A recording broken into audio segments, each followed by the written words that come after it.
자, 안녕하십니까. 하이퍼립입니다. 자, 이제 수능이 얼마 남지 않았죠. 시험 잘 준비하셔가지고 잘 볼 수 있기를 바랍니다. 자, 2025학년도 정시를 준비하면서 이전에 서울대, 연세대, 고려대, 성균관대의 모집 요강 입시의 변화에 대해서 설명을 드렸고, 이번 시간에는 한양대학교에 대해서 설명을 좀 드리도록 하겠습니다. 자, 올해 입시는 정말 혼란스러워요. 되게 많은 변화들이 있고 한양대학교도 다른 대학들 못지않은 많은 변화들을 보여주고 있는데 2025년도 정시를 보면서 우리가 2022학년도 정시를 생각할 수 있어요. 2022학년도의 정시는 서울대학교가 가군에서 나로 이동하게 됨에 따라 연세대, 고려대는 당연히 가로 이동하게 되죠.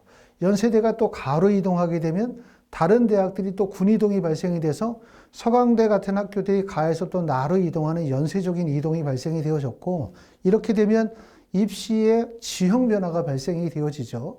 지형 변화가 발생이 되면 전년도 데이터를 기준으로 한 원서 지원이 사실상 무력화되어지고, 전년도 데이터를 기반한 합격 가능성의 예측이 불확실성이 너무 커지는 거예요.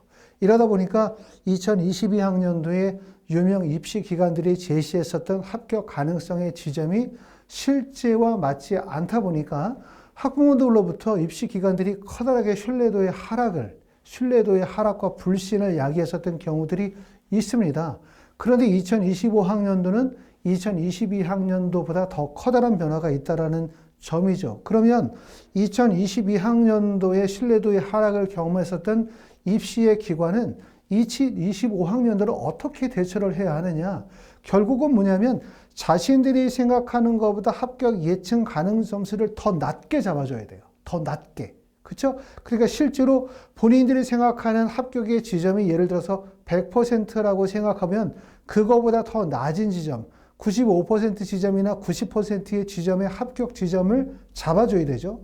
결국 입시기관에서의 핵심은 내가 어떤 기관의 데이터를 보고 원서를 썼더니 붙었다가 중요한 것이지, 실제 학생이 건국대를 갈 성적을 가지고 있는 학생이 중앙대학교의 원서를 써서 떨어지는 게 중요한 것이 아니라 입시기관에서 건국대 너 붙을 수 있어 라고 얘기했는데 건국대가 떨어지는 경우가 문제잖아요.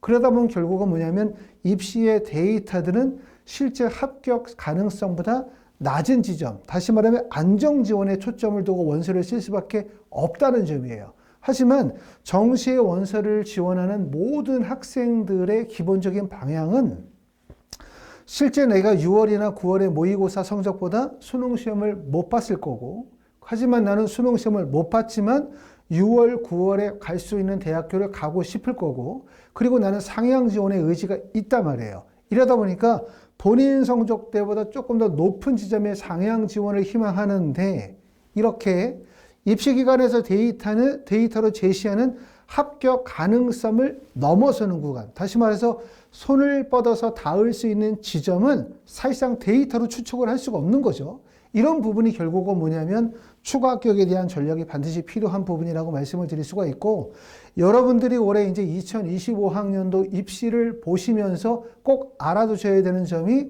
바로 뭐냐면 입시의 커다란 변화로 인해서 입시 기관이 결과값을 예측하기가 어려워지는 상황이기 때문에 결국은 하향 안정 지원을 유도할 수밖에 없다라는 점을 보시면서 나중에 이제 입시기관에서 나오는 배치표라든가 입시의 가능성, 합격 가능 예측 점수를 보실 때 이 점을 꼭 이해하실 필요가 있을 것 같습니다.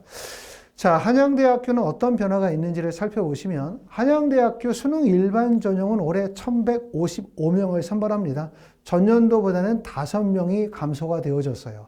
그리고 가장 큰 특징은 한양대학교가 다군 수능 일반 전형에서 한양 인터칼리지 학부 60명을 선발한다는 점이 가장 큰 특징이죠.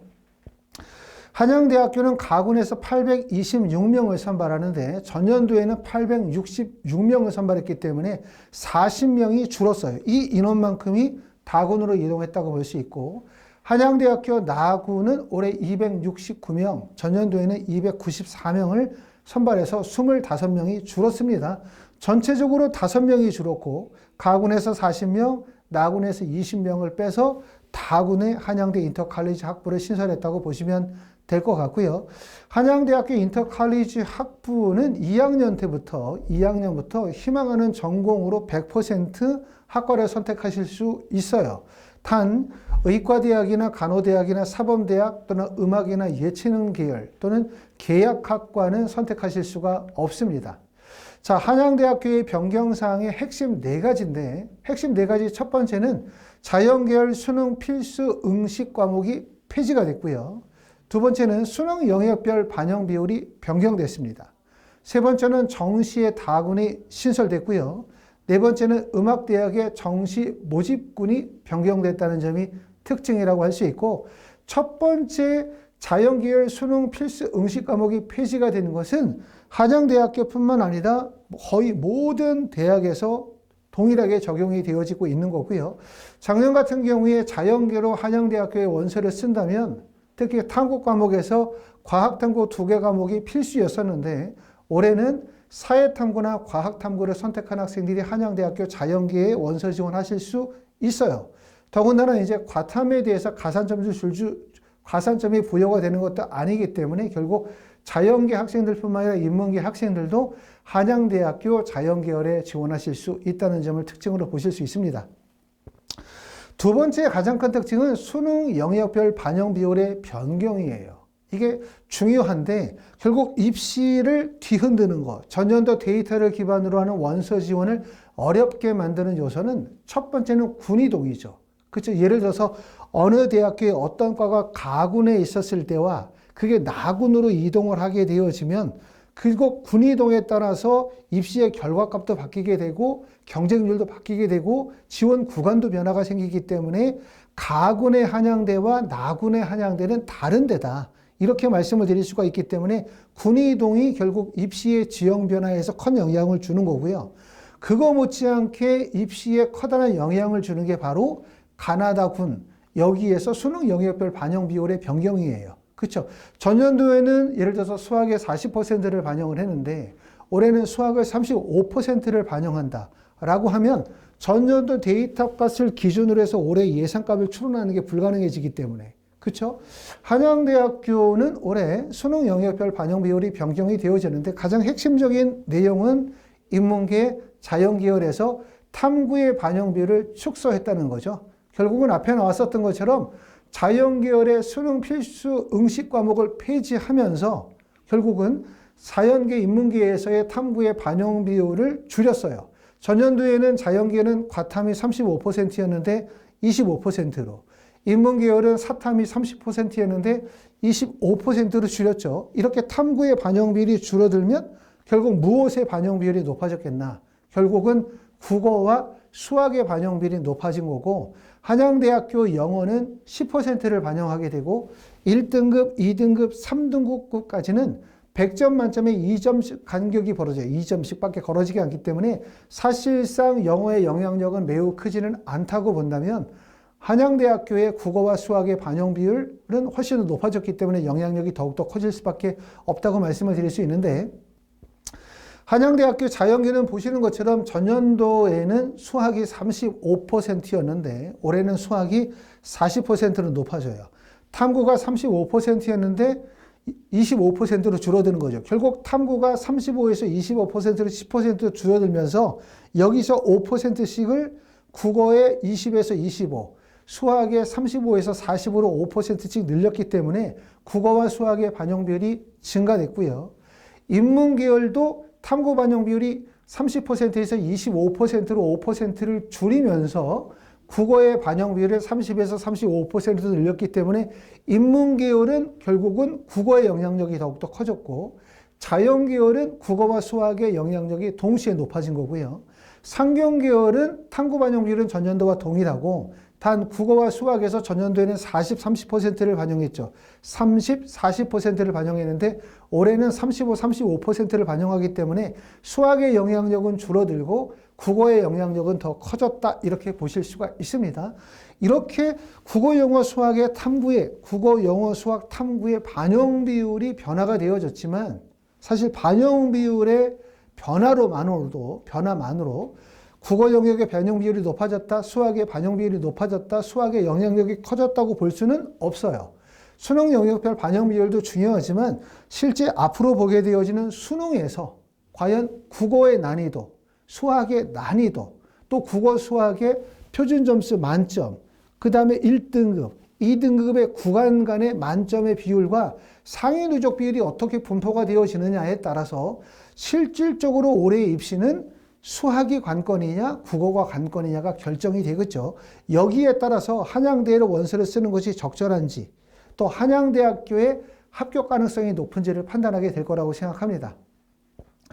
자, 한양대학교는 영어 영역은 10%를 반영하게 되어지는데 1등급은 등급별 점수가 100점이고요. 2등급은 등급별 점수가 98점이기 때문에 2점 간격이 벌어지고 3등급은 94점입니다.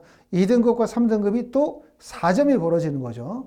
그 다음에 4등급은 88점이기 때문에 사실상 1등급과 2등급은 큰 차이가 나지 않지만 4등급으로 가면은 점수가 96점, 1등급과 6점이 벌어지기 때문에 영향력이 있을 거고, 하지만 전체에서 영어의 반영비율이 10% 있기 때문에 영어의 영향력은 매우 큰 편이라고 말할 수는 없죠.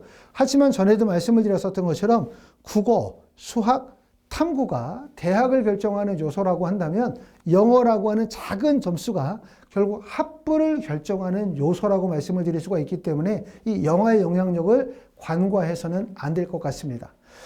자, 우리가 한양대학교를 가군에 쓴다, 한양대학교를 나군에 쓴다, 또 한양대학교 다군 있죠. 이렇게 쓰는데 한양대학교의 가군의 원서를 쓰는 학생들은 대부분 어디로 이동하게 되어지냐면 한양대에서 이동하면 나군으로 이동을 하겠죠. 나군에 가면은 바로 서울대학교가 있어요. 그렇죠? 한양대학교 자연계의 원서를 쓰는 학생들은 서울대학교 인문 쪽으로 교차 지원을 노릴 수가 있는 거고, 한양대학교 나군의 원서를 쓴다면 가군의 연세대 고려대로 원서를 쓸 수밖에 없죠. 이러다 보니까 연세대 고려대를 희망하는 학생들은 반드시 한양대를 나군에 써야 돼요. 그렇죠? 그리고 이제 특히 정시에서는 연세대나 고려대에 대한 로망과 그 다음에 원서 지원의 집중 양상이 워낙 크기 때문에 연세대 고려대가 가군에 있으므로 나군에 어떻게든 간에 나군에 원서를 쓰고 가군의 연세대 고려대를 상향을 써서 자연계로 상향을 치든지 아니면 교차 지원을 해서 문과를 쓰든지 연고대를 가려고 하는 경향성이 크기 때문에 한양대학교의 가군의 한양대와 나군의 한양대는 경쟁률에서도 큰 차이가 있을 뿐만 아니라 입결에서도 매우 큰 차이가 있을 수밖에 없습니다. 그렇기 때문에 우리가 연세대학교의 수능 영역별 반영 비율을 한번 살펴볼 필요가 있겠죠. 왜냐하면 한양대학교의 원서를 쓰는 상위권 학생들은 연세대나 고려대학교로 상향 지원을 하게 될 테니까. 자, 연세대학교는 아시는 것처럼 올해 수능 영역을, 수능 유형을 4개의 영역으로 구분을 지었어요. 이게 변하고요. 인문계열 같은 경우는 반영의 비율이 국어의 반영 비율을 37.5%를 반영하고 수학을 25%, 탐구를 25%를 반영하고 영어를 12.5%를 반영하고 있기 때문에 한양대학교 인문계열과 반영 비율이 유사하면서 국어의 반영 비율을 높게 주고 있습니다. 올해. 자연계열은 국어가 22.2, 수학이 33.3, 그 다음에 탐구가 33.3, 영어가 11.1%이기 때문에 한양대하고 다른 점이 있다면 연세대학교는 수학과 과탐 비중이고요. 수학과 탐구 비중이고, 그 다음에 한양대학교는 자연계를 하더라도 국어와 수학의 비중이 높다는 점에 있어서 불일치하는 부분이 있고, 연세대학교는 자연계인 경우에는 과탐에 3.4%를 주고, 그 다음에 인문계열 같은 경우는 사탐에 3%의 가산점을 주고 있습니다. 자, 고려대학교 자연계열을 보시는데 고려대학교 자연계열은 국어를 200점, 그 다음에 수학에 240점, 과학에 200점을 반영하게 되어져요. 그렇기 때문에 반영 비율로 봤었을 때는 수학의 반영 비율이 가장 크고 국어와 과학의 반영 비율이 동일합니다. 인문계열 같은 경우는 보시는 것처럼 국어와 수학의 반영 비율이 200%로 동일하고 탐구의 반영 비율이 160% 비율을 주고 있다는 점이기 때문에 나중에 이제 수능 시험 보시고 나면 내가 국어나 수학이나 영어나 탐구를 어떻게 받는지에 따라서 내가 한양대학교를 원서를 쓰면서 연세대를 쓸지 고려대를 쓸지에 대한 전략을 잘 세우지 않을까라는 생각이 듭니다. 자, 세 번째는 정시 다군의 신설이 되어졌다라고 말씀을 드렸죠. 올해 특히 입시에서 우리는 대부분 정시 원서 쓰면 가군과 나군에서 대학 결정을 하는 거고, 그리고 다군은 그냥 쓰는 거죠. 이렇게 생각을 했단 말이에요. 상위권 학생들은 다군에 쓸 데가 없으니까 그냥 중앙대. 이렇게 쓰는 거고, 하위권 학생들은 대부분 다 홍대로 많이 몰릴 수밖에 없거나 또는 뭐 숭실대학교, 국민대, 광운대는 몰리게 되어지는데, 올해는 다군에 신설학과들이 많기 때문에 다군에 대한 전략을 세우는 게 매우 중요하겠다. 이 부분이 가장 중요하겠다고 생각을 하고요. 한양대학교는 다군에서 한양 인터칼리지 학부를 신설했고 모집인은 60명을 뽑고요. 그 다음에 수능 영역별 반영 비율을 보면 탐구의 반영 비율이 20%에 국어와 수학의 반영 비율이 35%를 반영하고 있기 때문에 국어와 수학의 영향력이 크다고 말씀을 드릴 수가 있습니다. 한양대학교를 포함하여 2025학년도에 다군의 6개 대학이 신설이 되어져요. 우리가 일반적으로 다군, 그러면 종전에는 어떤 대학이 있었죠? 중앙대학교, 그 다음에 중앙대학교 밑에를 생각을 하게 되어지면 한국외대, 그 다음에 건국대, 그 다음에 홍대, 그 다음 밑으로 가면은 숭실대, 국민대, 광운대 밑으로 대학들이 있어요. 그렇죠?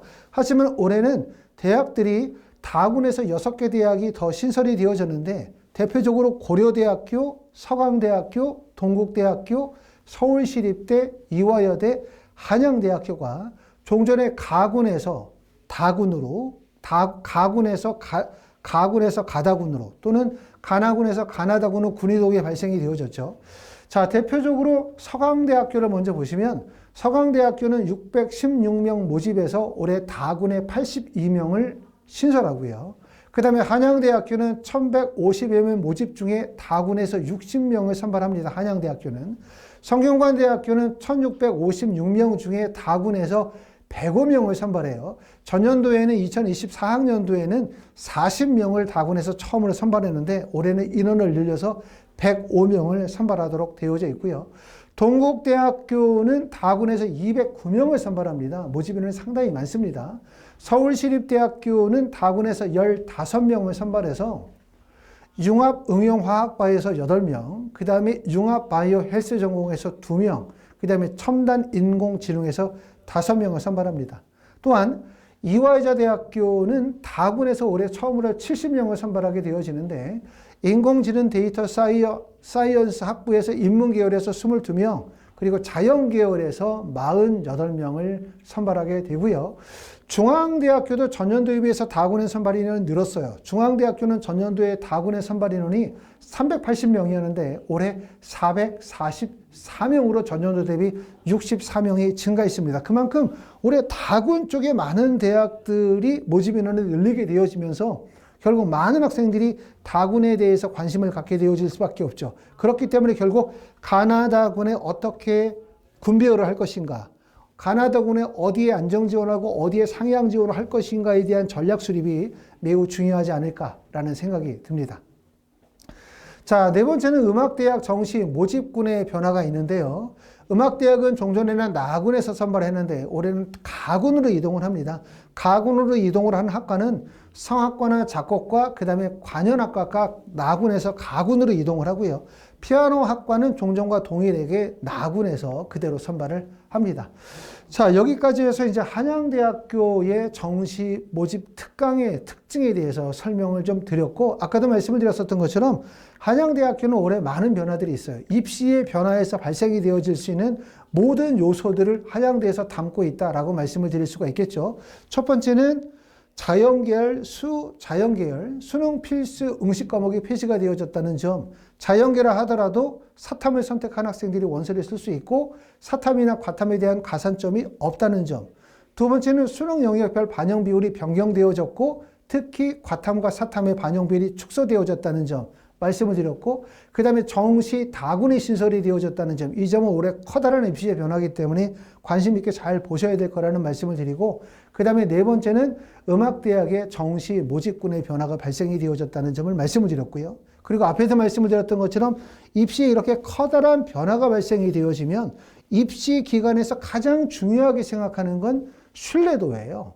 신뢰도. 다시 말하면 입시 기관에서 중요하는 게 너가 대학을 좋은 대학을, 네 성적대보다 나은 대학을 붙는 게 중요한 게 아니라 입시 기관에서 중요하게 생각하는 건 붙었다가 중요한 거예요. 붙었다. 그럼 붙으면 어떻게 해야 되냐면 무조건 하향 지원을 해야 붙겠죠. 입시가 혼란스러워지면 입시의 결과값을 예측하는 게 불가능해지기 때문에 결국 특히 올해 2025학년도에 모든 입시 기관에서 만들어지는 데이터들은 안정 지원에 기반을 둘 가능성이 높아요. 그렇기 때문에 실제 합격 점수보다 낮은 점수로 가는 거죠. 내가 고려대, 연세대를 갈 수 있는 성적인데 입시기관에서는 나를 어디에다 집어넣어? 한양대에다 눌러놓는다는 얘기예요. 그렇기 때문에 이런 입시 데이터를 볼 때 이런 점들을 잘 보시고 결국은 내가 안정, 상향, 그 다음에 적정 지원에 대한 전략의 수립이 매우 필요하다고 생각합니다. 자, 하이퍼리뷰에서는 2025 정시 컨설팅에 대해서 예약 접수를 받고 있습니다. 아직 예약 접수 안 하신 분들은 약간의 자리가 있기 때문에 하이퍼리뷰로 전화 주시면 예약 접수하도록 하겠습니다. 감사합니다.